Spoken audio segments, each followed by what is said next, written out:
students, today we will be understanding the practical based on band gap experiment. Now what is the aim of this experiment? There are two aims. One, first we will be finding the resistivity of the semiconductor that we will be using over here. Then from the resistivity, by the numerical equation, we will be finding the corresponding band gap of the particular semiconductor.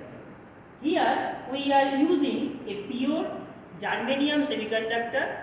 Instead of that, you can use silicon or other semiconductors also. Now why it is called 4-probe method? Because by this particular experiment we can find both the resistivity as well as the band gap of the semiconductor. In other methods we cannot find both the parameters simultaneously from a particular experiment. Hence this particular experiment is well known and well used in the practicals. Now if you can see in the setup, this is basically the 4-probe setup where this key has two directions. One is the current. If you move towards this direction, it will show in the digital meter the current flowing through the circuit, and this is the voltage drop we are getting across the setup. Now here there is a multiplier in the voltage range.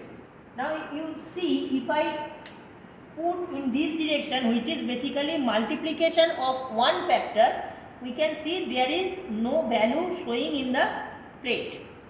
So what I will need to do, I will move to the multiplier 10 in order to have a certain value in the digital meter. Okay.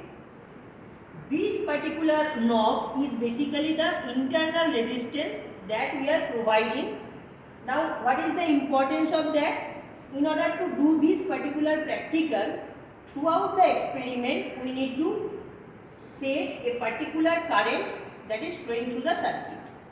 Now if I move this towards the current range, we can see there is a current flowing through the circuit as 4.92 milliampere.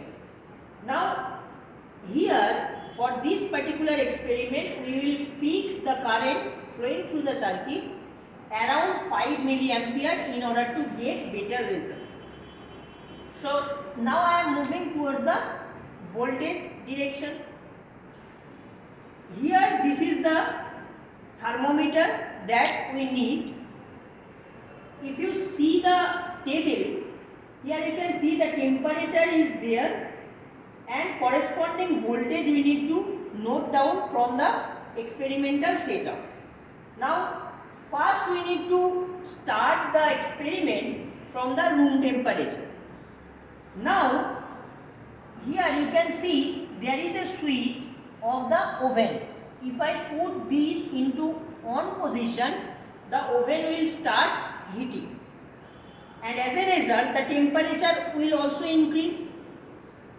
Now what we need to do, starting from the room temperature, in a gap of 3 or 4 degrees centigrade, we will find the temperature from the thermometer and corresponding voltage that is being shown in the digital meter. We need to write it down over this column. Now up to how much we will increase the temperature? It is up to maximum 120 degrees centigrade. Beyond that, the setup may be disturbed because of the fact that the temperature should not be increased so much in order to have the situation like metallic condition. In that case it will start malfunctioning. So never increase the temperature beyond 120 degrees centigrade. So what we can see is, we will be taking the temperature over here in a gap of 3 to 4 degrees centigrade, and we will be noting down the corresponding voltage from the setup. Now this should be converted in Kelvin, and this value rho 0 from the particular formula we will be calculating. V I have already got. I is the fixed current which is near about 5 milliampere. Now through a correction factor of G7W by S, whose detailed expression is already given in the theory, you can calculate from there, and by this particular formula rho 0 by G7 we will be finding the rho of the particular semiconductor that we are using.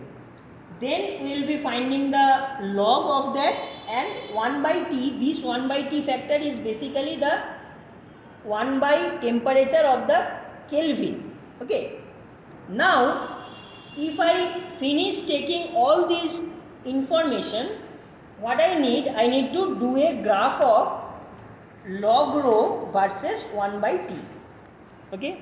And the graph will look like, in the initial stages the graph will be like a straight line, then it will bend like this.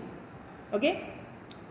So as we have the straight line portion, in that straight line portion we can find the slope, and from the slope, that means log rho by 1 by T, and through this particular formula where K is the Boltzmann constant, we can easily find what is the value of the band gap of the semiconductor that we are using.